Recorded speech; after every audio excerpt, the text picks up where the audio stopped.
शांति। आज का मुरली तारीख 21 मार्च 2025। मीठे बच्चे, तुम्हें अपने योग बल से सारी सृष्टि को पावन बनाना है। तुम योग बल से ही माया पर जीत पाकर जगजीत बन सकते हो। ಬಾಬಾ ತಿಳಿಸ್ತಿದ್ದಾರೆ, ಮಧುರ ಮಕ್ಕಳೇ, ನೀವು ಯೋಗ ಬಲದಿಂದಲೇ ಸಾರಿ ಸೃಷ್ಟಿಯ ಮೇಲೆ, ಇಡೀ ಜಗತ್ತಿನ ಮೇಲೆ ನೀವು ಜಗತ್ತನ್ನು ಪಾವನ ಮಾಡಬೇಕು. ಯೋಗ ಬಲದಿಂದ ಮಾಯೆ ಮೇಲೆ ಜಯಗಳಿಸಿ जगजीत आगे। प्रश्न, बाप का पाठ क्या है? उस पाठ को तुम बच्चों को किस आधार पर जाना है? ಬಾಬನ ಪಾತ್ರ ಏನಾಗಿದೆ? ಆ ಒಂದು ಪಾತ್ರವನ್ನು ನೀವು ಮಕ್ಕಳು ಯಾವ ಆಧಾರದಿಂದ ಅರಿತುಕೊಳ್ತೀರಿ? ಉತ್ತರ, ಬಾಪ್ ಕಾ ಪಾಠ ಹೇ ಸಬ್ಕೆ ದುಃಖ ಹರ್ಕರ್ ಸುಖ ದೇನ.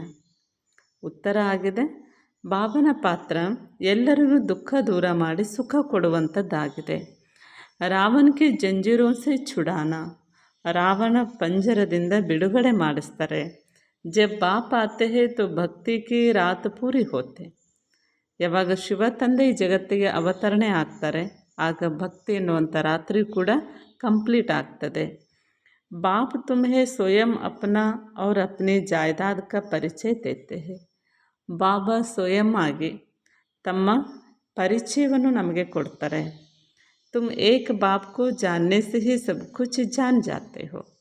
ನೀವು ಒಬ್ಬ ತಂದೆಯನ್ನು ತಿಳ್ಕೊಂಡ್ರೆ ಎಲ್ಲವನ್ನು ಸಹ ತಿಳಿದುಕೊಂಡ ಹಾಗೆ. आज का वरदान है,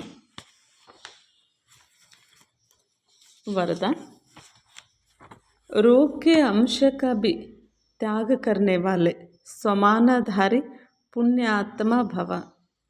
ವರದಾನ ಆಗಿದೆ, ಕ್ರೋಧದ ಅಂಶವನ್ನು ಸಹ ತ್ಯಾಗ ಮಾಡುವಂತಹ ಸ್ವಮಾನಧಾರಿ ಪುಣ್ಯಾತ್ಮ ಆಗಿರಿ. स्वमानधारी बच्चे सभी को मान देने वाले ಧಾತಾ ಹೋತಿ ಹೇ. ಸ್ವಮಾನದಲ್ಲಿರುವ ಮಕ್ಕಳು ಎಲ್ಲರಿಗೂ ಸಹ ಮಾನ್ಯತೆ ಕೊಡುವಂತಹ ದಾತ ಆಗಿರ್ತಾರೆ. ದಾತ ಅರ್ಥಾತ್ ರಹಮ್ ದಿಲ್. ದಾತ ಅಂದರೆ ದಯಾ ಹೃದಯಗಳು. ಉನ್ಮೆ ಕಭಿ ಕಿಸಿ ಭಿ ಆತ್ಮ ಕಾ ಪ್ರತಿ ಸಂಕಲ್ಪ ಮಾತ್ರ ಭಿ ರೋಬ ನಹೀ ರಹತಾ.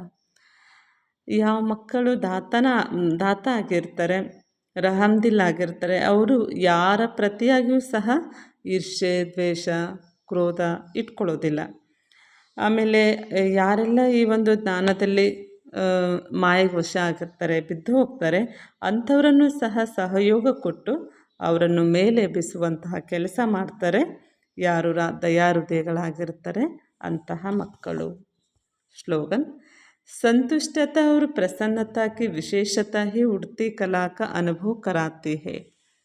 ಸ್ಲೋಗನ್ ಹೇಳ್ತಾರೆ ಬಾಬಾ, ಸಂತುಷ್ಟತೆ ಮತ್ತು ಪ್ರಸನ್ನತೆಯ ವಿಶೇಷತೆಯೇ ಹಾರುವ ಕಲೆಯ ಅನುಭವ ಮಾಡಿಸುತ್ತದೆ.